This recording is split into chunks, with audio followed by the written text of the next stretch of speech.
നമ്മുടെ ജീവിതത്തിൽ യാതനകളും വേദനകളും ഒട്ടേറെ ഉണ്ടാകുന്നുണ്ട്. പലപ്പോഴും നിരാശ നീരാവും സാഹചര്യങ്ങളും വരാറുണ്ട്.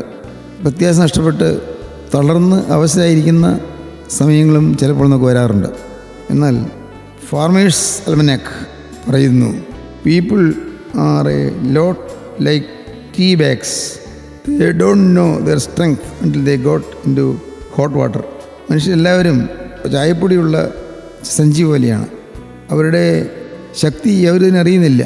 പക്ഷെ അറിയും, അവർ ചൂടുള്ള വെള്ളത്തിൽ വീഴുമ്പോൾ ചായയുടെ ശക്തി അറിയും. അതിൻ്റെ നിറം മാറുന്നു, രുചികരമായി തീരുന്നു, സുഖകരമായി പാനീയമായി തീരുന്നു.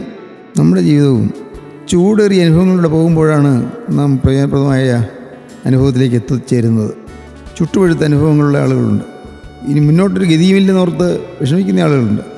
പക്ഷേ ഈ ചൂടേറിയ അനുഭവങ്ങൾ, യാതനകൾ, വേദനകൾ, രോഗങ്ങൾ, ദുരിതങ്ങൾ, ആപത്തുകൾ, വിയോഗങ്ങൾ, ഇതെല്ലാം പുഞ്ചിരിയോടെ നോക്കി കണ്ടുകൊണ്ട് എല്ലാം നന്മയ്ക്കാക്കി യേശുക്രിസ്തു തീർത്തു തരും എന്ന് വിശ്വസിച്ച് മുന്നോട്ട് പോയാൽ നമുക്ക് ജയിക്കാൻ പറ്റും.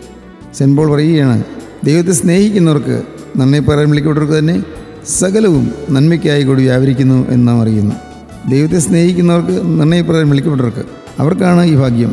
സകലവും നന്മയ്ക്കാക്കി ദൈവം തീർത്തു തരും. തിന്മയ്ക്കായിട്ടാണ് വന്നത്, തിന്മയായിട്ടാണ് സംഭവിച്ചത്. പക്ഷേ ആ തിന്മ നന്മയ്ക്കാക്കി മാറ്റാൻ യേശുക്രിസ്തുവിന് കഴിയും. അതുകൊണ്ട് ക്രിസ്തുവിൽ ആശ്രയിക്കുക, ക്രിസ്തുവിനെ മുറുകെ പിടിക്കുക, ക്രിസ്തു ക്രൂശിൽ കാണിച്ചെന്ന മാതൃക നമ്മുടെ ജീവിതത്തിന് മാതൃകയാക്കി തീർക്കുക.